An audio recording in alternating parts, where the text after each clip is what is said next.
So remember last month when we talked about that completely free, genuine remaster and then some of Modern Warfare 2 from 2009's multiplayer? Well, after a year of watching from the sidelines, we talked about that on the channel for the first time in a year since January of 2022. But surprisingly, there's been a pretty fundamental change with the project, one that is perhaps good or bad depending on who you ask, but an important update for the project moving forward. That's what we're covering here today, so as we go along, drop your thoughts down below. Are you excited for SM2 or SM2, and are you hoping to see it released sometime soon? Whatever the case, drop your thoughts below, but if you enjoyed the video, you find it at all insightful, do me a favor and drop a like on it, and if you're new to the channel, consider subscribing to stay up to date with all things Modern Warfare 2, SM2, and other FPS titles here in the future. I'd love to have you in the community. But finally, check out G Fuel with code Espresso for up to 30% off your next order, but more on that a little later. For now, let's talk about SM2 or SM2. So a quick recap for those who aren't aware of what SM2 is. It's a modern Modern Warfare 2 client that allows for further development, content, and support, which unfortunately means firstly it's PC only, but I don't mean modded in the sense of like modded lobbies back in the day with infected lobbies or anything like XP lobbies,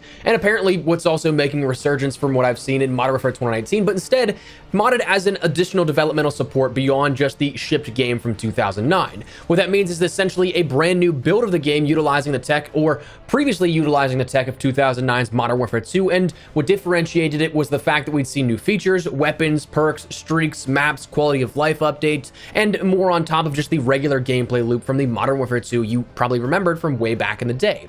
Now, the plan for SM2 was incredibly ambitious, and it was honestly incredibly cool to conceptualize for us players. 100 plus new weapons, camos, and progression built into that. A new progression system built from the ground up here for this game in particular. The game that you remember, but with Modern Warfare 3's point streak system with specialist streaks. 24 perks, some new, some old. A complete party and voice chat system built from the ground up. Custom server support, and a lot of other stuff. So like, this thing looked really cool and still does, but what's the update? Well, it was announced via their dev blog the other day in a post called The Future of SM2, which already kind of sounds ominous, but not for the reasons you might think.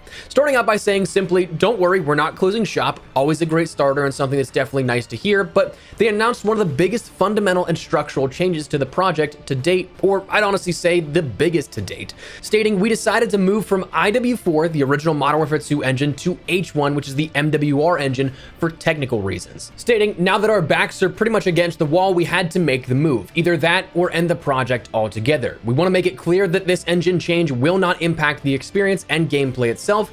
The project's goal has always been to provide an original and true to its roots Call of Duty experience, and that's not changing. We are still standing very true to our original vision and what the game is meant to be, both for you and for us. Continuing further, saying that during the past 8 months, the development of the project basically turned into a technical arm wrestle. Instead of focusing on actual content and gameplay, and without the technical issues out of the way, it's impossible to work on the rest without risking the stability and overall inner workings of the game. At this point, we are not working on the game anymore, we are battling the engine it runs on. And that's something that's kind of to be understood. The tech they were working with is from 2009. We'll come back to it whenever we cover the mention of it, but they even state themselves that the game could basically run on a toaster. You don't need anything crazy in terms of technical limitations to play and access the game because it was just something that didn't require all that much back in the day. But now, trying to keep up with the standards of content, systems, graphical fidelity, all that really starts to break down on a 32-bit application. For those also unaware, 32-bit hasn't been something that's been like the standard for years on years now at this point. But they later said, we've spent a massive amount of time creating systems especially designed around this engine we chose first,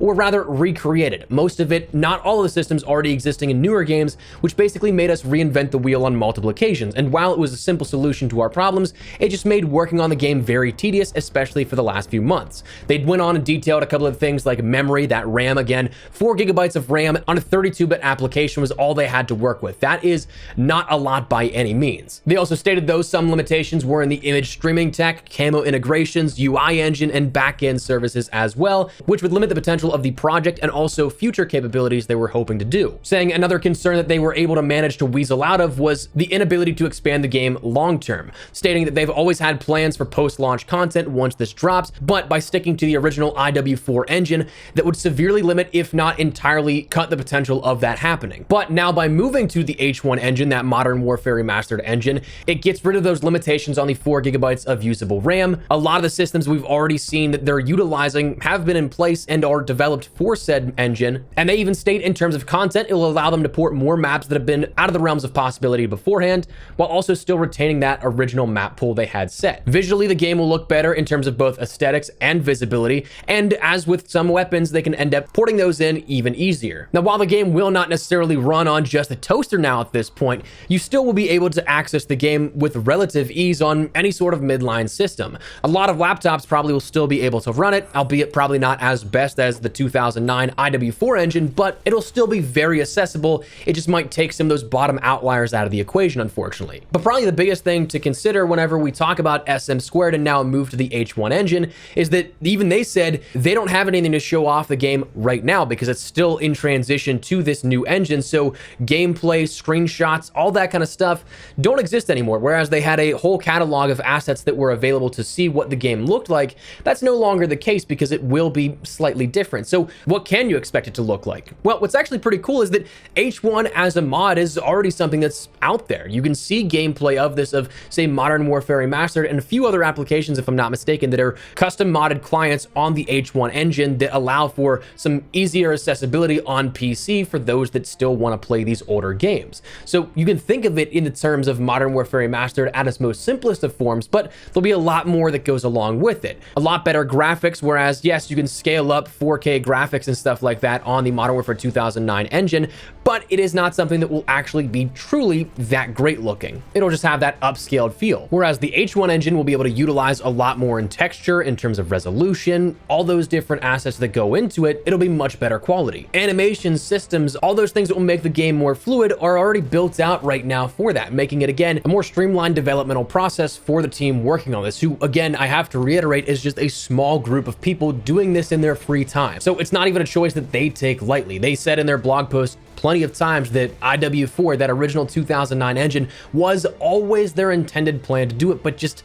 they have those technical limitations now that they won't be able to deliver on the product entirely without having to cut into something staying on that engine. So while it is something that unfortunately might not be the preferred engine for some people, it is something that allows this to be an easier to develop project and can realize that initial offering that was always mentioned and then some on top of that in the future. So for that, it is something that I'm still incredibly looking forward to it. Yes, I know that 2009's Modern Warfare 2 engine is something that a lot of people just, it lives in their heart entirely, and it's something I fully respect that. But it also is something that, I'll be totally honest, when I first heard they were working on that to begin with in 2021, 2022, and 2023, I was kind of amazed that they were sticking with that. So while it might not have the exact feel as Modern Warfare 2 2009, it is still something that I think will be an incredibly awesome project for anyone who is interested in having that sort of COD Online best of everything all in one location.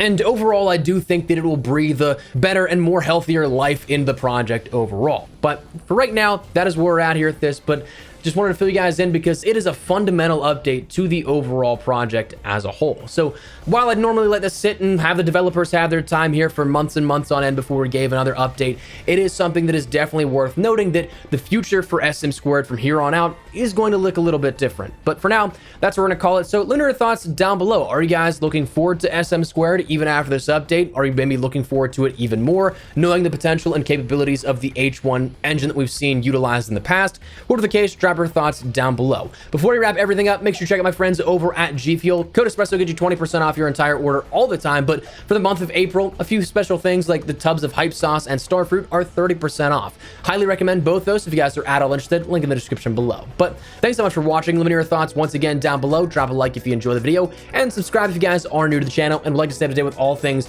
Modern Warfare 2, SM2, and other FPS content. For now though, thanks so much for watching. My name is Espresso. I'll see you guys later. Take care and peace.